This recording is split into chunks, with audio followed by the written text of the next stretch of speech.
Hi, my name's Katie. I just looked at the light. I was told not to. And the first thing I did was look at it.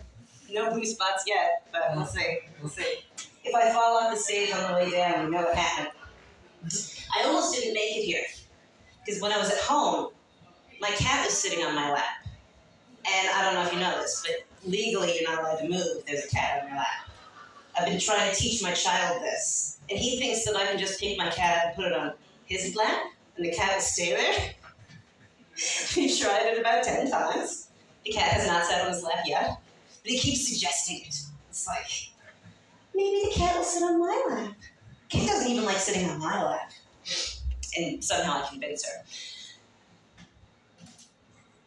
Normally, I have someone here who will laugh at my jokes, and then I can keep going. All right, thank you. There we go. There's a laugh. All right, you'll notice I don't have a piece of paper because I'm not a professional like everybody else up here. I don't have my jokes written down.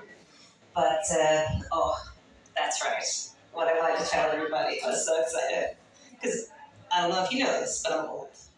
Like 43, okay? Like, I should not be getting ID'd. And I was ID'd at the store. Oh, did they know 25?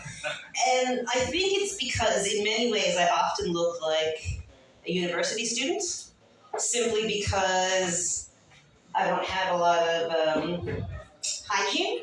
Right? No, personal hygiene is not something I think about. I think about it with my child. Actually, when it's like my dental hygiene, when I was pregnant, my dental hygiene was the best ever. And I have terrible teeth.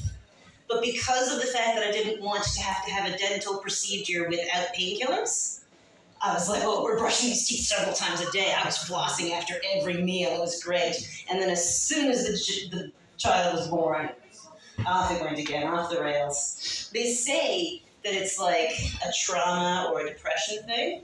I think it's laziness. That's just me. I've created a new word, laseductive. It's like productive, but you're also taking naps all day. It's my new word. I'm a wordsmith, and I've born a child, and he is a wordsmith. And his favorite thing right now is spoonerization, taking two words and shoving them together into one. But he'll make up all sorts of cool words, and they aren't always in English, so I don't always get them. I made the mistake of putting him in French immersion, and I don't speak French. So unfortunately, it does mean that I can't help him with his homework. Aww. My partner has to do it all. But that's okay for me. I did go to university, right? I look like a university student because I was one too. That was in a previous life. But I did a business degree, which meant I had work terms. And my ethics meant that I would not take a work term in the oil or gas industry. And I don't know if you know anything about Munn's business community. That's the only work terms that are available. So I struggled. I did find work terms outside of the oil and gas industry. I did one work term at the university, so I got to work in academia.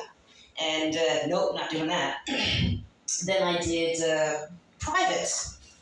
I did a work term for Walmart, because I worked for Walmart at the time. And every paper I wrote was about how great Walmart was, and I did studies on stuff.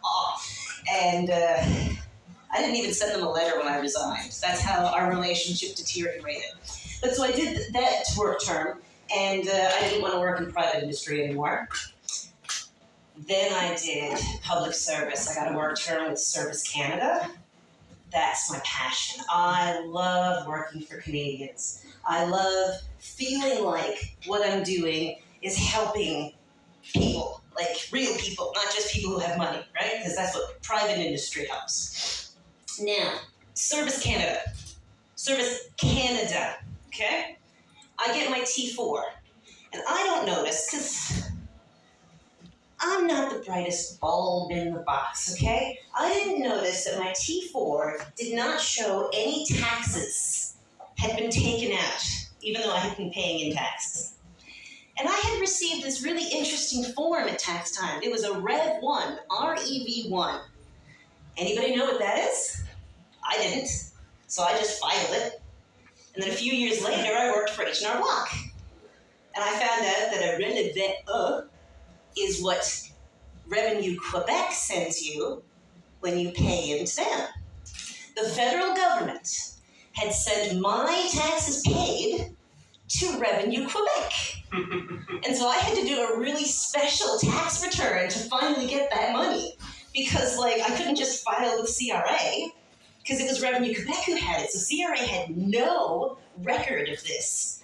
It was very weird, and it was only because I worked for H&R Block, and they happened to mention what a relevant was. So now I'm always telling people, I'm like, listen, just because you work for the federal government doesn't always mean your compensation is going to be right? You got to look at these things. And it's very important not to throw things away, I think. Because if I'd thrown that piece of paper away, that was it. It would have been gone. And that was $8,000. It was $1,000 worth of money that I did get back. It was really good. But how did they have on my T4 that I lived in Newfoundland, and yet they sent all of my payroll deductions to the wrong province? This I do not know. All right, that is my time. That's my first time doing 7 minutes. Thank you, everybody.